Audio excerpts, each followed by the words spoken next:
ഉന്നതമായ നാമത്തിന് സ്തോത്രം ചെയ്യുന്നു. കർത്താവേ, നിന്റെ വിശുദ്ധ പൗരോഹിത്യത്തെ മഹത്വപ്പെടുത്തണമേ.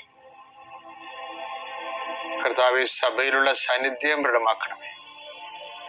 40 വർഷം ഞാൻ അർപ്പിച്ച കൃപാന്റെ യുഗതിയാണ്. കൃപാസ്ഥാനത്താറെ ജീവനോടെ പ്രത്യക്ഷപ്പെട്ട മാതാവിന്റെ മധ്യസ്ഥത്താൽ പിതാവിന്റെയും പുത്രന്റെയും പരിശുദ്ധാത്മാവിന്റെ നാമത്തില് ഞാൻ നിങ്ങളെ ആശീർവദിക്കുന്നു. ഇന്നത്തെ ദിവസം സമർപ്പിച്ച് പ്രാർത്ഥിക്കുക. കണ്ടുമുട്ടാൻ പോകുന്ന വ്യക്തികളെ മനസ്സിൽ കാണുക, ചെയ്യാൻ പോകുന്ന കാര്യങ്ങളെ മനസ്സിൽ കാണുക.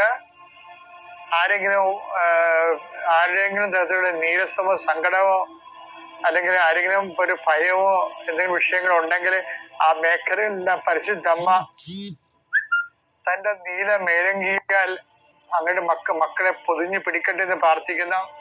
ഇന്നത്തെ എല്ലാ ഉത്തരവാദിത്തങ്ങളും നിറവേറ്റിക്കൊണ്ട് നിങ്ങൾ രാത്രി തിരിച്ചു വരുമ്പോഴേ സമാധാനം നിങ്ങളുടെ ഹൃദയത്തിൽ ഉണ്ടാകാൻ ഇടയാക്കട്ടെ എന്ന് പ്രാർത്ഥിക്കുന്നു. നിത്യം പിതാവും പുത്രനും പരിശുദ്ധാത്മാവിനെ നയിക്കുവാമേ. എൻ്റെ പ്രിയപ്പെട്ടവരെ, വളരെ ഉന്നതമായ മേഖലകളിലൊക്കെ വരുന്ന ഏറ്റവും പൈശാചികമായ നിലപാടാണ് ഈ ഡിപ്ലോമാറ്റിക് സൈലൻസ് എന്ന് പറയും.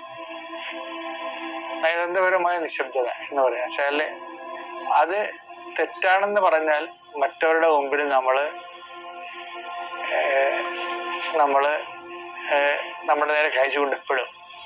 അതുകൊണ്ട് നമ്മൾ തെറ്റാണെന്ന് പറയണില്ല, ശരിയാണെന്ന് പറയുന്നില്ല. നമ്മൾ നിശബ്ദത പാലിക്കും. അങ്ങനെ നിശബ്ദത പാലിക്കാൻ വചനത്തിൽ പ്രൊവിഷനില്ല.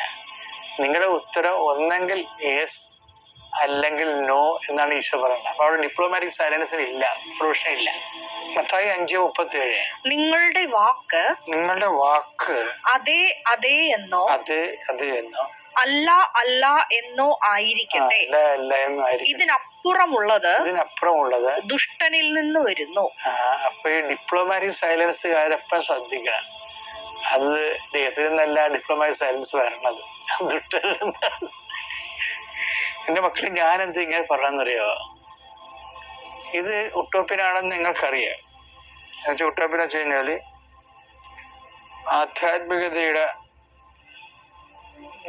നിലം തൊടാത്ത സ്ഥലത്ത് മാത്രമേ ഇത് പാലിക്കാൻ പറ്റത്തുള്ളൂ. പക്ഷേ ഇന്നിപ്പോൾ അങ്ങനെ ജീവിക്കുന്ന ആൾക്കാരുടെ എണ്ണം കൂടുതലാണ്. കാര്യം ഉടമ്പടിയുടെ ഓരോ പടികൾ ചെല്ലുന്തോറും മനുഷ്യന്മാര് ദൈവമായിട്ടുള്ള റിലേഷൻസ് വളരെ കലർപ്പില്ലാത്ത റിലേഷൻസ് വരുന്നു. നിങ്ങൾക്ക് താഴെക്കടയുള്ള എല്ലാവർക്കും, ഇൻക്ലൂഡിങ് മൈസെൽഫ്, ഇതിലേക്ക് വരാൻ നമുക്ക് വേറെ നമുക്ക് മുന്നോട്ട് പോകാൻ ഉദ്ദേശിക്കുന്നുണ്ടെങ്കിൽ ഈ വാതിലേ ഉള്ളൂ. അതാണ് വിഷയം. പുറകോട്ട് പോകാനാണെങ്കിൽ പല വാതിലുണ്ട്. ദൈവത്തിൽ നിന്ന് നമുക്ക് അകന്നു പോകാനാണെങ്കിൽ ഒരു 9 വാതിൽ വരും. ദൈവത്തെങ്കിലേക്ക് പോകാനാണെങ്കിൽ ഒരു വാതിലേ ഉള്ളൂ.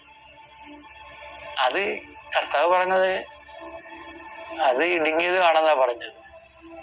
ഇപ്പൊ ഒരു ഞെരുക്കം സ്വാഭാവികമായിട്ട് നമ്മൾ അനുഭവിക്കാതെ സത്യത്തിലേക്ക് കൂടി ജീവിക്കാൻ പാടായിരിക്കും. പക്ഷെ ഇത് അത്രയ്ക്ക് പാടില്ലെന്ന് ഈശോ പറഞ്ഞത്. ഞാൻ എൻ്റെ പിതാവിൻ്റെ അടുക്കിലേക്ക് പോകുന്നത് കൊണ്ട് ഞാൻ പോയ വഴികളെക്കാൾ മോശമായ വഴികളിലൂടെ നിങ്ങൾ പോകും. കർത്താവ് പോയ വഴികളെക്കാൾ മോശമായ വഴികളിലൂടെയാണ് സ്റ്റീഫനൊക്കെ പോയത്. എസ്തപ്പാനോസില്ലേ, അയാളെ പച്ചക്ക് പിടിച്ച് കലറിയല്ലേ. അയാളാണെങ്കിൽ കർത്താവുമായിട്ട് ശിഷ്യന്മാരെ പോലെ അത്രയ്ക്ക് നടന്ന് പരിചയമുള്ള ആളല്ല.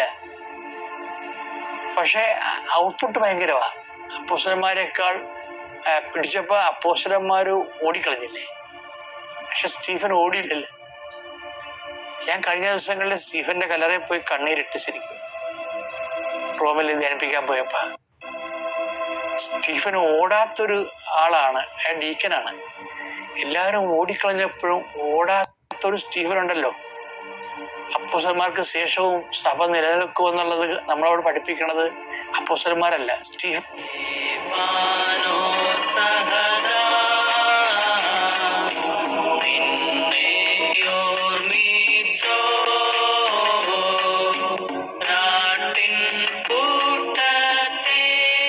അപ്പൊ സഭയെക്കുറിച്ചുള്ള രഹസ്യങ്ങൾ നിങ്ങൾ എൻ്റെ മക്കള് അഭിമാനം കൊള്ളാമെന്ന് പൗലോസ് പറഞ്ഞ ഇങ്ങനെയാണ്. കാര്യം പൗലോസ് ആണല്ലോ സ്റ്റീഫന്റെ സ്പോൺസർ. സ്റ്റീഫന്റെ ഈ നിലപാട് കണ്ടത് സൗളല്ലേ.